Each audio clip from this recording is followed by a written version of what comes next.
دوسری چیز جو ہے، جو آج ہمارا سبق ہے، نصاب زکوٰۃ، کہ مال کتنا ہونا چاہیے کہ جس کی بنیاد پر زکوٰۃ ہو۔ اور تیسری چیز شرائط زکوٰۃ، زکوٰۃ کی شرائط کیا ہے۔ اور چوتھی چیز ہے مصارف زکوٰۃ، کہ زکوٰۃ کن کو دینی چاہیے۔ یہ چار بنیادی مسئلے ہیں، اگر یہ سمجھ آ جائے تو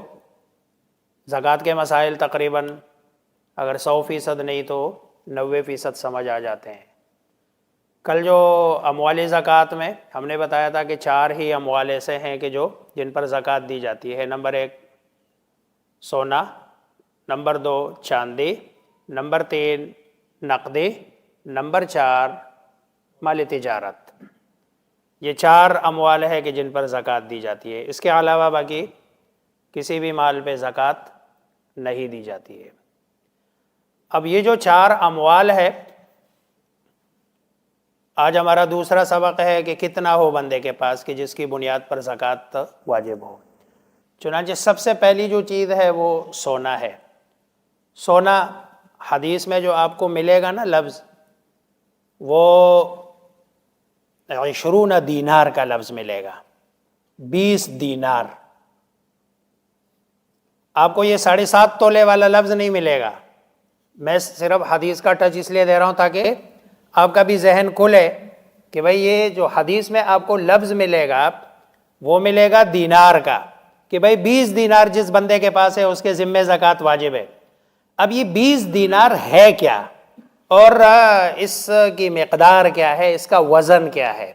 تو 20 دینار کا جو وزن ہے یہ 7.5 تولہ ہے ہمارے حساب سے۔ اگر آپ اس کو گرام میں کر دیں تو یہ 87.47 گرام بنتا ہے۔ 87.47 گرام اور 7.5 تولہ اور 20 درہم۔ حدیث میں جو الفاظ ہوتے ہیں وہ 20 درہم کے ہوتے ہیں، لیکن 20 درہم میں جو سونا استعمال کیا جاتا تھا اس زمانے میں یہ اتنا ہی تھا، یعنی 7.5 تولے سونے۔ اس لیے اب آسانی کے لیے علماء سے جب آپ پوچھتے ہیں مسئلہ کہ بھئی سونا کتنا ہونا چاہیے، تو وہ آپ کو سیدھا سیدھا بتا دیتے ہیں کہ 7.5 تولہ سونا۔ اب اس بات کو لے کر اگر کوئی آدمی کہے کہ بھئی یہ 7.5 تولہ سونا یہ جو مولوی حضرات بتاتے ہیں حدیث میں تو کہیں نہیں ہے، تو اس کا مطلب ہے کہ وہ آپ کو جو ہے نا ٹریک سے ہٹا رہا ہے، کیونکہ جو بتانے والا ہے 7.5 تولہ اس کو پتا ہے کہ یہ 20 دینار اس کا جو وزن بنتا ہے وہ 7.5 تولہ بنتا ہے۔ اچھا، اس سونے والے معاملے میں نا چند چیزیں ہیں۔ ویسے عام طور پر مردوں کے پاس سونا نہیں ہوتا، لیکن مرد اتنا بیچارہ ہے کہ سارا سونا اس کے کھاتے میں ہوتا ہے۔ فائدے والے کھاتے میں تو نہیں ہوتا، لیکن نقصان والے کھاتے میں سارا اس کے کھاتے میں ہوتا ہے۔ جو بیوی کو مہر میں دیا گیا سونا ہے یہ بیوی کا ہے، مرد کا نہیں ہے۔ اس کی زکوٰۃ بیوی کے ذمے ہے، مرد کے ذمے نہیں ہے۔ اگر مرد دے دے تو کوئی مسئلہ نہیں، لیکن نہ مرد کے ذمے نہیں ہے، اس کا گناہ یہ مرد کے ذمے نہیں ہوگا۔ اسی طرح کسی بچی کو، بسا اوقات بچیوں کو لوگ جب وہ پیدا ہوتی ہے کوئی سونے کی بالیاں بنا کے دے دیتے ہیں یا کوئی کڑا بنا کے دے دیتے ہیں، یہ بھی بچی کا ہے، باپ کا نہیں ہے۔ ہاں، مرد کے پاس اگر اپنا سونا ڈھلی کی صورت میں ہے، جیسے اس نے پیسے کو جو ہے نا بچانے کے لیے اور کہا کہ پیسہ روز روز ڈی ویلیو ہوتا ہے، اس لیے میں نے یہ کرنا ہے، سونا لے لینا ہے، اور اس کی اینٹیں لے لیتا ہے اور وہ لاکر میں رکھ دیتا ہے، تو یہ والا سونا یہ پھر مرد کا ہے، اس کی زکوٰۃ جو ہے نا یہ مرد کے ذمے ہے۔ دوسرا یہ کہ اگر سونا اس نے بیوی کو دیا ہے، بعض معاشروں میں سونا جو شادی کے موقع پہ دیا جاتا ہے 2 طرح کا دیا جاتا ہے۔ ایک یہ ہے کہ بیوی کو مالک بنایا جاتا ہے، اور اوورآل یا لکھا ہوا ہے کہ بھائی بیوی مالک ہے، اور یا لکھا ہوا تو نہیں ہے لیکن اس علاقے کا ٹرینڈ یہی چل رہا ہے کہ بھائی جو سونا دے دیا وہ بیوی ہی کا تصور کیا جاتا ہے۔ ان دونوں صورتوں میں بھی وہ سونا بیوی کا ہے۔ لیکن اگر لکھا ہوا بھی نہیں ہے اور اس علاقے کا ٹرینڈ بھی یہ نہیں ہے کہ بیوی کو جو سونا دیا جاتا ہے وہ سونا بیوی ہی کا تصور کیا جاتا ہے، بلکہ ٹرینڈ یہی ہے کہ جو سونا پہنایا جاتا ہے یہ صرف پہنانے والا ہے، یہ ہوتا مرد ہی کا ہے۔ مرد جب چاہے اس کو بیچ کے اپنے کسی جو ہے نا فائدے میں یا اپنے کسی کام میں لا سکتا ہے، تو یہ سونا کس کا ہے؟ مرد کا ہے۔ اس کی جو زکوٰۃ ہوگی یہ کس کے ذمے ہوگی؟ مرد کے ذمے ہوگی، عورت کے ذمے نہیں ہوگی۔ ورنہ دوسری صورتوں میں جتنی بھی جو ہے نا سونے کی چیزیں ہیں وہ ان سب کی زکوٰۃ عورت کے ذمے ہے۔ باقی جو بچیوں کا جو ہے نا اگر بچی ہے اور اس کا جو سونا ہے اگر نصاب تک پہنچتا ہے، مثلا کسی نے پورا سیٹ بنا کے دے دیا اپنی بچی کو، بچی ہے تو جب تک نابالغ ہے تو نابالغ کے ذمے تو ویسے بھی زکوٰۃ نہیں ہوتی۔ ہاں جب بالغ ہو جائے تو بالغ ہونے کے بعد پھر اس کے ذمے اپنی زکوٰۃ ہوگی، اس کے ذمے ہوگی، یہ والد کے ذمے نہیں ہے۔ ہاں اگر والد دے دیتا ہے، اس لیے جو ہے نا یعنی گھر میں خواتین کو بھی اس بات کی تعلیم دے دینی چاہیے کہ بھئی یہ جو سونا ہے یہ آپ کی ملکیت ہے، اور آپ کی ملکیت ہونے کی وجہ سے آپ ہی کے ذمے زکوٰۃ ہے۔ اور اگر مرد دے بھی رہا ہے تو عورت کو پھر اس کا احسان مند ہونا چاہیے کہ بھئی یہ میرے حصے کی زکوٰۃ جو ہے نا میرے شوہر کیا کر رہے ہیں؟ ادا کر رہے ہیں۔ بسا اوقات تو لوگ بہوؤں کی زیور کا زکوٰۃ بھی جو ہے نا بیچارہ سسر ادا کر رہا ہوتا ہے، حالانکہ بہو کی سونے کے ساتھ ظاہری بات ہے سسر کا دور کا بھی تعلق نہیں ہوتا ہے، مالک اس کی بہو ہوتی ہے۔ اور یا پھر جو ہے نا اگر شوہر نہیں، بیوی نہیں ہے تو اس کا شوہر ہوتا ہے، تو یا وہ دے یا وہ دے سسر۔ لیکن اگر مطلب ہے جوائنٹ فیملی میں ہے، بندہ جو ہے نا دینا چاہے تو یا بسم اللہ دے دے، لیکن اس کے ذمے نہیں ہے۔ مسئلہ پتہ ہونا چاہیے بندے کو کہ بھئی میں اگر یہ زکوٰۃ دے رہا ہوں، جیسے آج کل معاشرے میں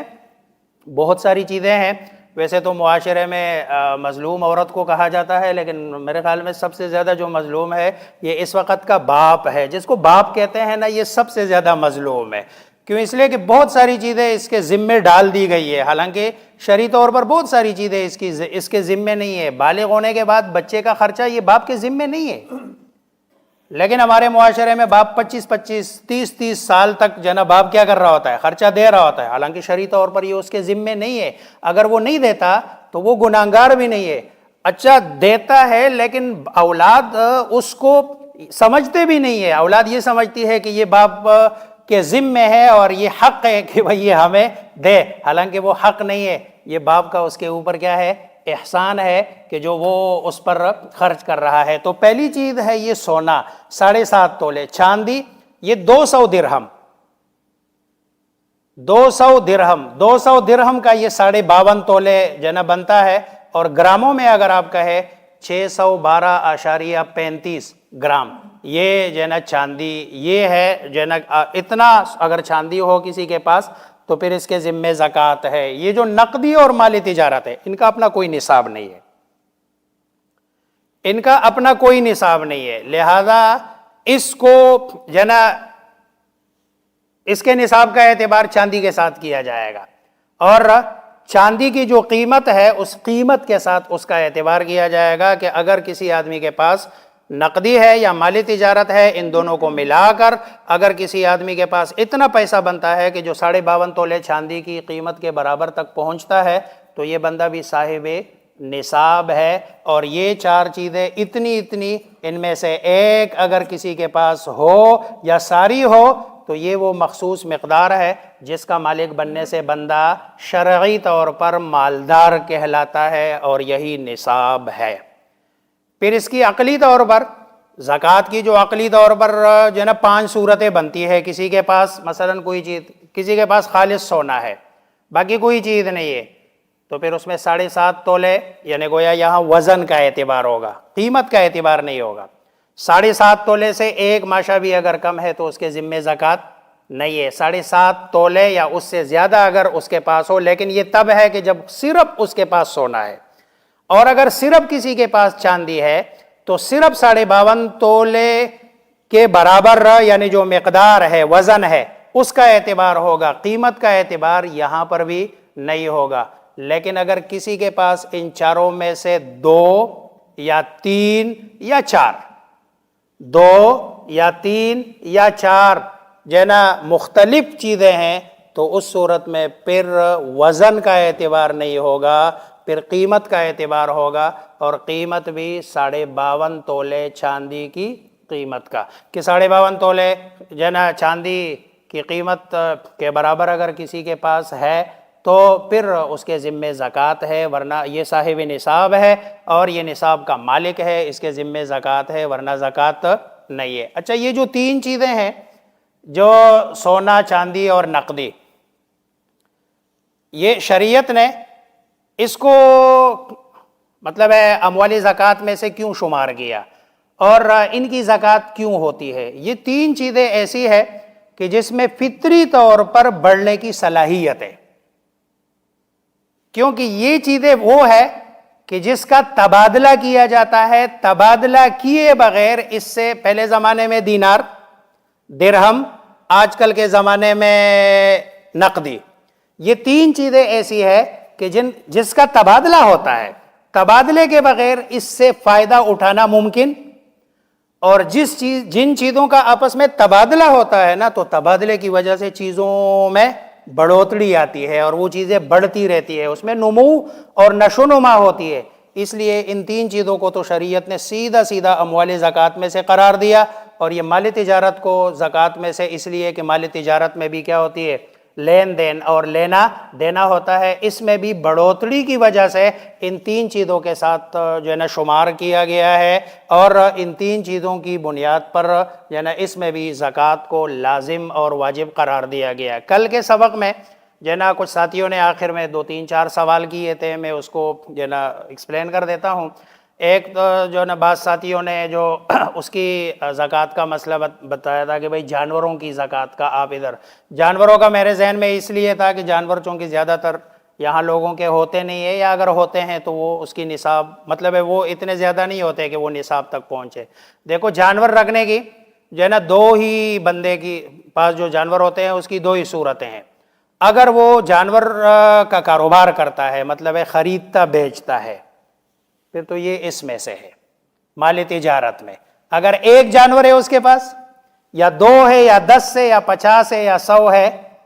اس سے بحث نہیں ہے، پھر وہ مالی تجارت ہے۔ اس لیے میں نے جب کہا تھا نا مالی تجارت میں کہ ہر وہ چیز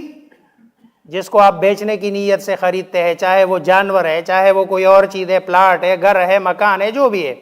اچھا، اور اگر جانور کو لیا ہے جو ہے نا اس نیت سے نہیں، بیچنے کی نیت سے نہیں، آپ نے جو ہے نا نسل کو بڑھانے کی نیت سے یا دودھ کی پیداوار کی نیت سے آپ نے لیا ہے، تو جانوروں کی زکوٰۃ کے لیے جو بنیادی شرط ہے وہ یہ ہے کہ وہ جانور جو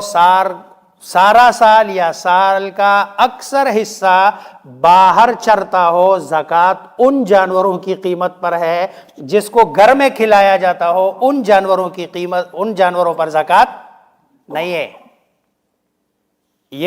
یہ بڑی اہم بات ہے، یعنی وہ جانور جس کو سال کا اکثر حصہ، کیونکہ اگر آپ جب گھر میں کھلا رہے ہیں نا، تو گھر میں کھلاتے ہوئے ظاہری بات ہے پورے سال میں جانور اپنی قیمت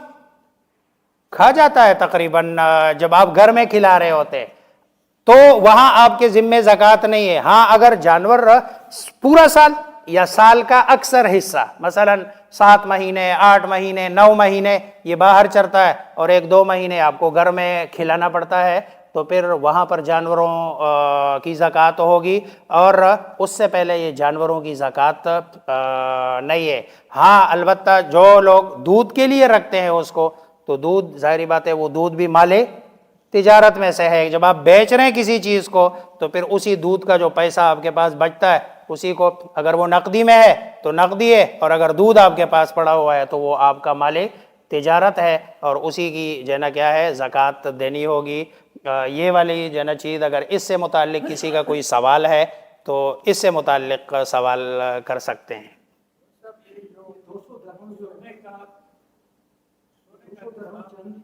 جی جی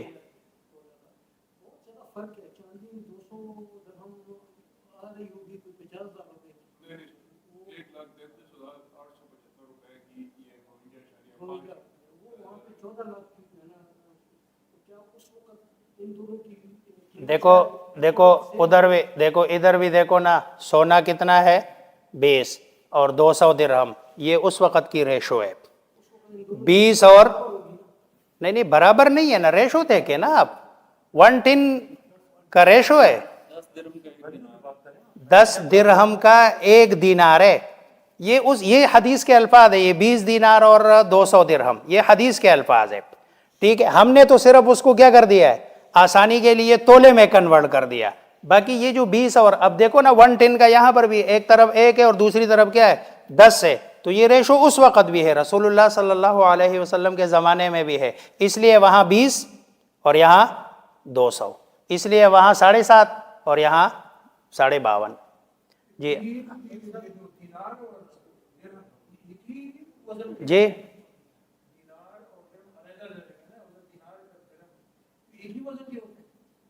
جی، یہ وزن ان کا ایک ہوتا ہے، وزن ان کا ایک ہوتا ہے، لیکن ایک میں سونا ہوتا ہے دوسرے میں چاندی ہوتی ہے۔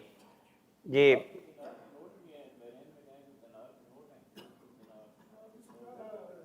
وہ جو دینار والے جو آج کل کے نوٹ ہیں نا، اس میں چونکہ آج کل تو وہ اس نقدی میں آئے گا، کیونکہ اس میں نہ سونا استعمال ہوتا ہے اور نہ چاندی، درہم میں چاندی استعمال نہیں، اس لیے وہ نقدی میں آئے گا، وہ درہم ادھر درہم اور دینار میں نہیں آئے گا۔ جی آپ کچھ کہہ رہے ہیں؟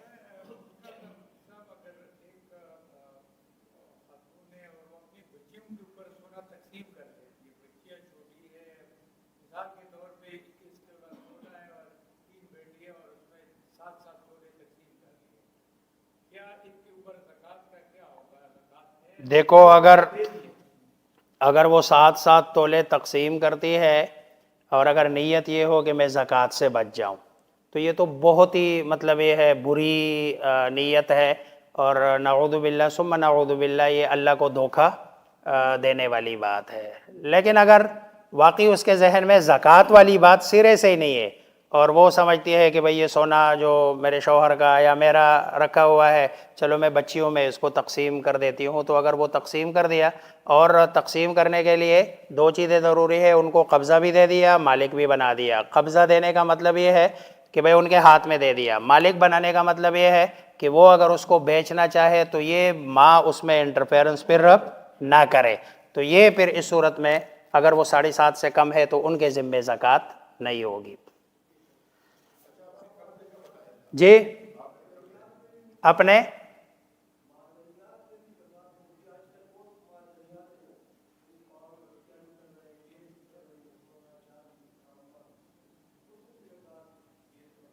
وہ انشاءاللہ کل کے جو ہے نا اس میں جو باقی چیزیں ہیں اس کو بیان کریں گے۔ جی یہ کل کے سبق میں جو مطلب ہے منہا کرنے والی چیزیں ہیں نا، وہ انشاءاللہ اس کو کل بیان کریں گے، یہ ابھی ختم نہیں ہوا سبق، ابھی اس وقت جو سبق ہے نا وہ یہ سونا چاندی اور اس سے متعلق، کیونکہ وہ چیزیں ابھی آگے یہ چیزیں آ جائیں گی، قرضہ کتنا، دیکھو اگر قرضہ آپ کے اوپر ہے تو پھر اس کو منہا کیا جائے گا قرضہ جتنا ہے، لیکن قرضے کی 2 صورتیں ہیں، ایک قرضہ جو ہے نا آپ نے جامد اثاثوں کے لیے لیا ہے، مثلا آپ فیکٹری بنا رہے ہیں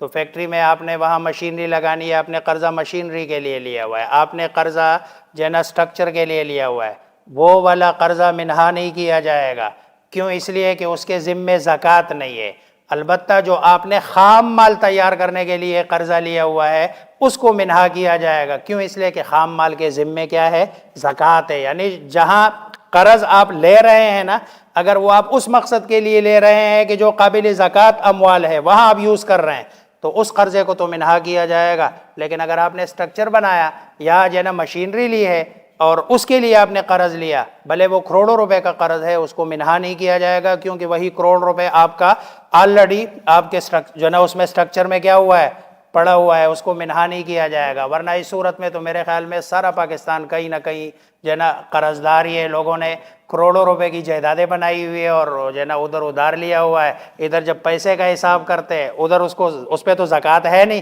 ادھر جب پیسے کا حساب کرتے ہیں تو وہ 10-12 لاکھ روپے ہوتا ہے ساتھ میں، اور ادھر جب قرضے ہوتے ہیں تو کہتے ہیں 4-5 کروڑ کا میں قرض دار ہوں، تو بس بات ہی ختم زکوٰۃ، اس لیے ان دونوں کا فرق ہے، لیکن میں اس کو آگے بیان کروں گا انشاءاللہ۔ یہ واضح کر دیں کہ اگر ایک آدمی نے 1 کروڑ روپے قرض کسی کو دیا ہے، اب زکوٰۃ کس پہ ہے؟ جس نے 1 کروڑ روپے قرض دیا ہے یا جس نے 1 کروڑ روپے؟ یہ جو قرض والے ہیں نا، یہ میں انشاءاللہ کل نقشے میں ادھر بتاؤں گا کہ کون سے زکوٰۃ، کون سے قرض پہ زکوٰۃ ہے، کون سے پہ نہیں ہے۔ یہ تو جس نے دیا ہے اس پہ ہے زکوٰۃ، لینے والے پہ نہیں ہے، لیکن اس کو میں انشاءاللہ کل جو ہے نا ایکسپلین کروں گا۔